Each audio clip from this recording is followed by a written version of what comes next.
सर्वांना श्री स्वामी समर्थ। आज आपण स्वामी समर्थांचे 11 गुरुवाराचे व्रत कसे करायचे आहेत त्याची संपूर्ण माहिती व विधी या व्हिडिओमध्ये ऐकणार आहोत। त्यासाठी व्हिडिओ तुम्ही शेवटपर्यंत नक्की ऐका। व्हिडिओ आवडला तर लाईक करा आणि शेअर करा आणि सबस्क्राईब करायला विसरू नका। अक्कलकोट निवासी श्री स्वामी समर्थ महाराज हे दत्त संप्रदायातील महान संत असून त्यांचे जीवन करुणा, भक्ती आणि आत्मबोधाने परिपूर्ण होते। भक्तांच्या संकटावर उपाय म्हणून आणि मनोकामना पूर्ण व्हावी यासाठी आपण स्वामी समर्थांचे 11 गुरुवारचे व्रत अत्यंत श्रद्धेने करावे। हे व्रत श्रद्धा, संयम आणि नियम पालन यावर आधारित आहे। त्यासाठी तुम्ही श्रद्धा, नियम आणि संयम या सर्वांचं एकत्रित करून हे व्रत करायचं आहे। व्रत करण्यामागील श्रद्धा काय काय आहे, 11 गुरुवार व्रत केल्यामुळे आपल्याला काय फायदे होतात, जीवनातील अडथळे दूर होतातच, आर्थिक, कौटुंबिक व मानसिक समस्या सुद्धा कमी होतात, मनशांती व आत्मविश्वास प्राप्त होतो, स्वामींची कृपा सदैव राहते। हे व्रत केवळ इच्छापूर्तीसाठी नसून स्वतःच्या आचरणात शुद्धता आणण्यासाठी केले जाते। व्रत सुरू करण्यापूर्वीची तयारी। व्रत कधी सुरू करावे? कोणत्याही महिन्यातील पहिल्या गुरुवारी व्रत सुरू करावे। शक्यतो शुक्ल पक्षातील गुरुवार असल्यास उत्तम मानला जातो। आवश्यक साहित्य काय काय आहे?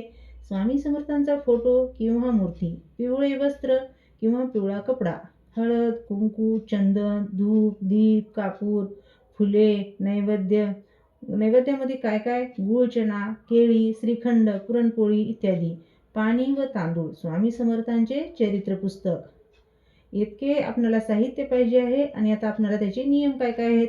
तर सर्व 11 गुरुवारी सात्विक आहार घ्यावा। सात्विक आहार म्हणजे कांदा, लसूण वर्ज्य, मद्य, मांस नाही। शक्य असल्यास उपवास किंवा फलाहार करावा। खोटे बोलणे, वाईट विचार टाळावेत। स्वामींचे नामस्मरण सतत करावे। 11 गुरुवारचे व्रतविधी प्रत्येक गुरुवारी कशा प्रकारे करायचा आहे ते आता सांगणार आहे। स्नान व संकल्प। सकाळी लवकर उठून स्नान करावे। स्वच्छ पिवळे कपडे, फिकट कपडे परिधान करावेत। स्वामींच्या प्रतिमेसमोर बसून हातात पाणी व तांदूळ घेऊन संकल्प करावा। संकल्प मंत्र सोप्या शब्दात करावा।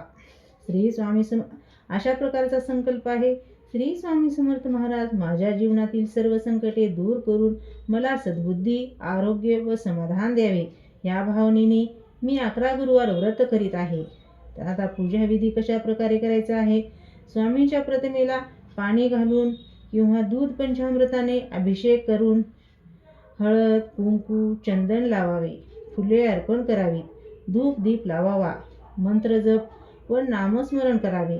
खालील मंत्र किमान 11, 21 किंवा 108 वेळा म्हणावा: श्री स्वामी समर्थ, जय जय स्वामी समर्थ, किंवा ओम नमो श्री स्वामी समर्थाय नमः। स्वामी चरित्र वाचन। प्रत्येक गुरुवारी स्वामी समर्थ चरित्रातील किमान एक अध्याय वाचावा। वेळ नसल्यास किमान एक कथा किंवा अनुभव वाचावा। हे वाचन श्रद्धेने व शांत मनाने करावे।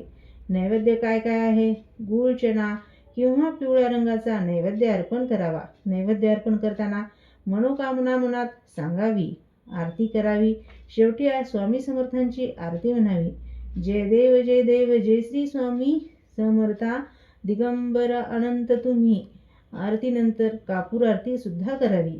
गुरुवारचा आहार: उपवास, फळे, दूध, साबुदाणा किंवा साधा सात्विक जेवण। शक्य असल्यास पिवळा रंगाचा पदार्थ करावा। व्रत पूर्ण झाल्यावर 11 गुरुवार झाल्यावर उद्यापन विधी कसे करायचे आहेत?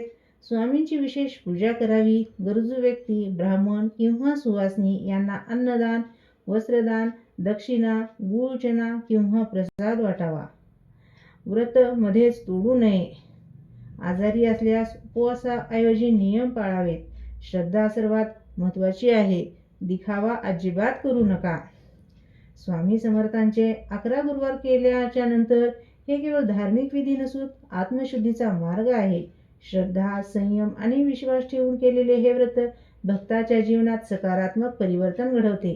स्वामी समर्थ हे आपल्या भक्तांना कधीच निराश करत नाहीत, फक्त त्यांच्यावर पूर्ण विश्वास ठेवावा। श्री स्वामी समर्थ महाराज की जय। व्हिडिओ आवडला तर लाईक करा, शेअर करा आणि सबस्क्राईब करायला विसरू नका। आणि तुम्ही 11 गुरुवारचे व्रत करणार आहोत का ते सुद्धा नक्की सांगा। श्री स्वामी समर्थ. झालेली सेवा स्वामींच्या चरणी अर्पण.